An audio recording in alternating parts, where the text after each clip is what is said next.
How do you know who you can trust? We're talking about building relationships and building community, and trust is a vital part of that. But how do you know when it's worth putting effort into something where it might go somewhere, if somebody's trustworthy or not? Um, that's what we're going to talk about today. So, if you don't know me, I am McCove Johnson. I am a spiritual mentor and an emotional health coach for Christian moms because I know what it's like to live with out of control emotions and how much that impacts your parenting and the passion that you have to raise kids who are emotionally healthy adults and who live lives honoring the Lord.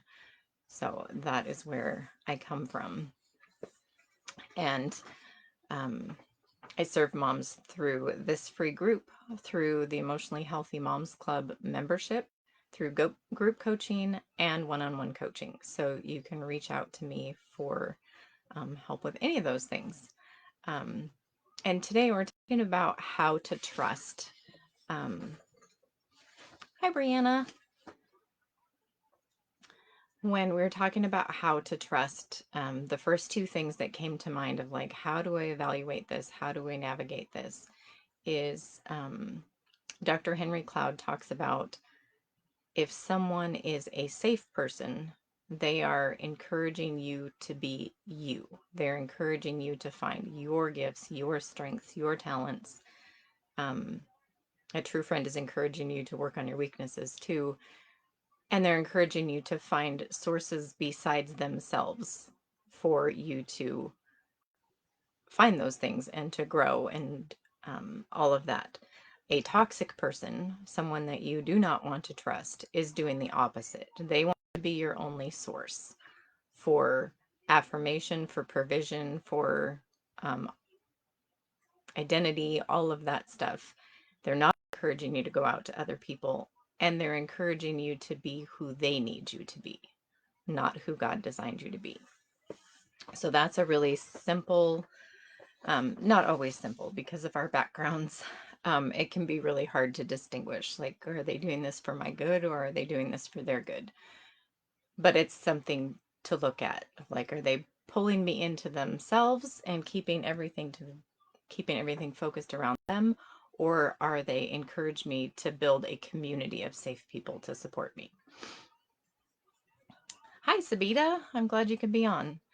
And then the other tool that came to mind that has been so powerful in my life is Brene Brown's Braving Trust. And so I'm actually going to go through that with you, and I will put a link. I think I can maybe even do that right now. Put a link in the comments for the PDF.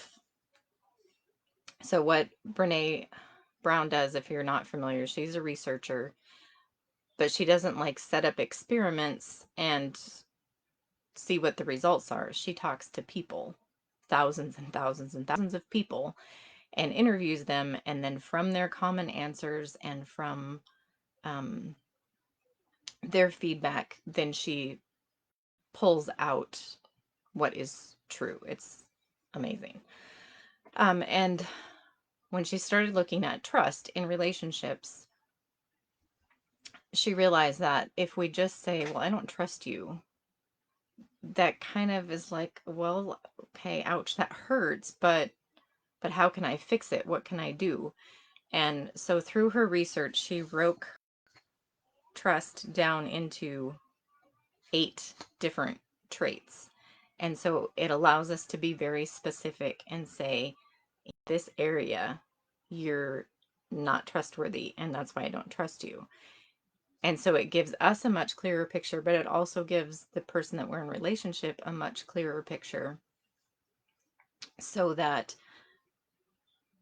if they want to be in relationship, they have a clear target of what to work on. So I'm going to list off what those 8 things are, and then we'll go through them one at a time. Hi, Marty. I'm so glad that you could join us today.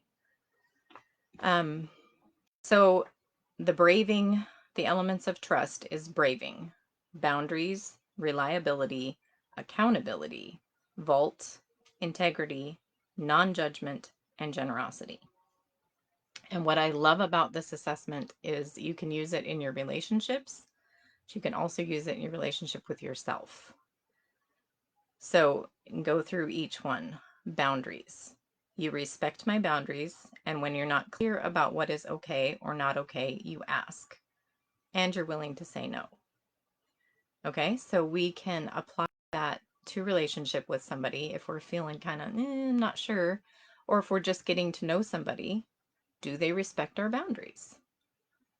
Do they not respect our boundaries? When we're doing it in relationship with ourselves, do I respect my own boundaries? Or do I need to work on that so that I can trust myself more? That's definitely something I've been working on. And so when you're just getting to know somebody, like you can see, oh, they are honoring my boundaries or they're not. And then if it's someone that you feel like is worth pursuing a relationship with, or to test if it's worth it, you can address that and see if they change. As I always say, how someone responds to your requests and your needs tells you how important the relationship is to them. So then you know. If they're like, nope, this is how I am, take it or leave it, well, then you can make your choice. But if they're like, oh, I had no idea, how can I change this? Then that's somebody that's probably worth building relationship with. The next one is reliability. You do what you say you'll do. At work, this means staying aware of your competencies and limitations so you don't overpromise and are able to deliver on commitments and balance competing priorities. And so, if you're not building work relationships, but still you're not overpromising, you're able to deliver. So somebody isn't saying they can do all kinds of things to help that's not realistic or would be out of balance for their family, or they're not expecting you to overcommit and things like that. So understanding your competencies and your limitations. What are you good at? What are your limitations? Time-wise, energy-wise, financially. Is the person, are you, for yourself, but also in relationship, is the person that you're in relationship with aware of those things for themselves? Accountability. You own your mistakes, apologize, and make amends. That's what the accountability is. So if you're in relationship with somebody who never does anything wrong, it's always somebody else's fault, they're always a victim, they're not very trustworthy. And so it's going to be hard to have a relationship that goes very deep with somebody like that. And again, you can, if you have this clearly to be like, this and this in the relationship is good and I enjoy being around you, but when this happens, and like, are you aware that you're making excuses instead of taking responsibility for your actions? And see how they respond. See if your relationship can grow or if that's going to break the relationship. And the making amends, not just being like, oh yeah, I screwed up, sorry. That's not a real apology, and it's definitely not making amends. So looking for all of those pieces, the better they are at all of that, the more trustworthy they are. The vault.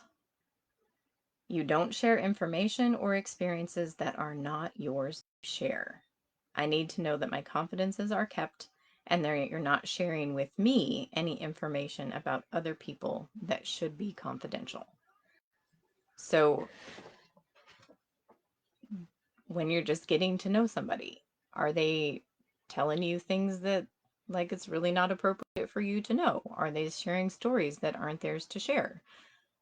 Then you're not going to feel safe. You're not going to be comfortable. You're not going to feel like you can trust them, because if they're doing that to other people with you, then they're probably going to do that with other people about you. So, so it's not just if somebody talks about you, but do they talk about people in general?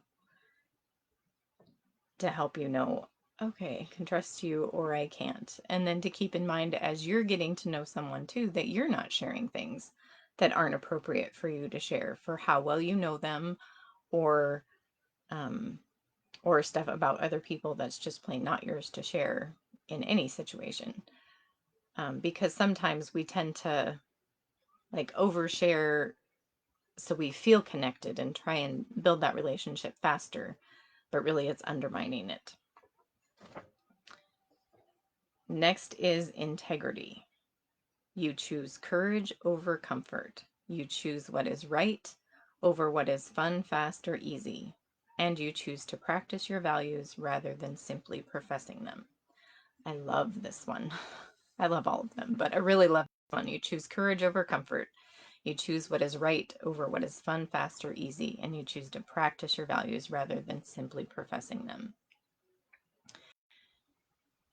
Somebody who is willing to be uncomfortable and do the hard things is much more trustworthy than somebody that just wants the easy way out.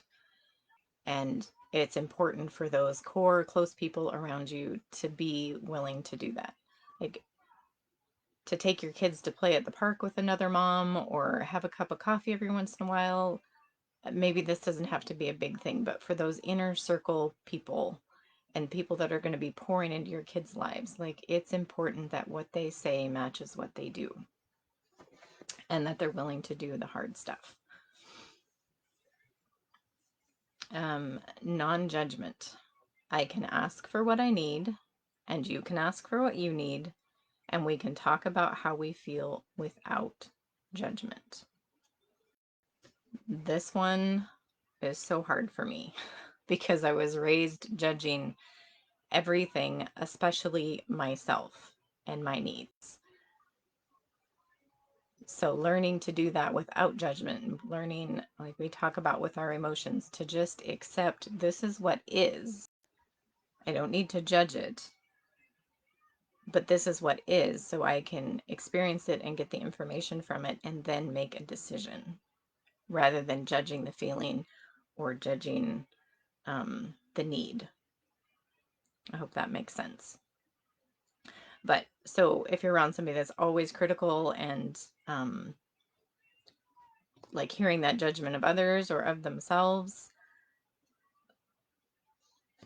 that's afraid to ask for what they need, or you feel like you can't ask for what you need, well, then that's not going to be the foundation for a strong relationship.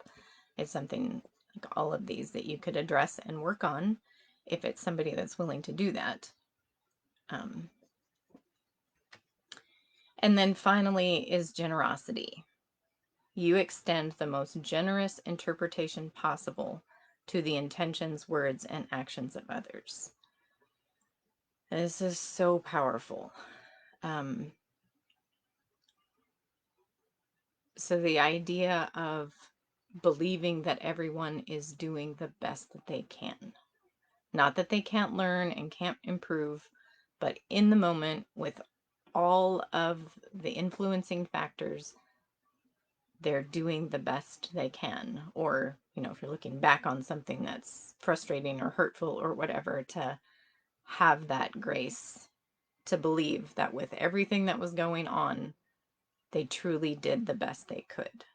And that they didn't have malicious intent and they weren't trying to be hurtful and all of those things. It makes such a difference in your own heart. And obviously, if you're looking at someone to be in relationship with, do they have that grace for you to give you the benefit of the doubt and to be able to come and say like, oh, this really hurt and I'm really confused, but I want to know your side of the story. I want to know what was going on for you. Do they give you that benefit of the doubt, or do they automatically assume the worst? Are they making accusations? Are they cutting you off and giving you the cold shoulder and you're not sure why because they didn't come and talk to you about it? And for yourself, as a mom, as a Christian, can you give yourself the grace and that generosity to say, okay, I'm not happy with what I did. I don't like the results of what I did, maybe. But looking back at what was and mindset and pressures and schedule and whatever, I did the best I could. I was doing my best. I don't like it. I'm growing. I want to change because I don't want that to be my best. But in that situation, I was doing my best.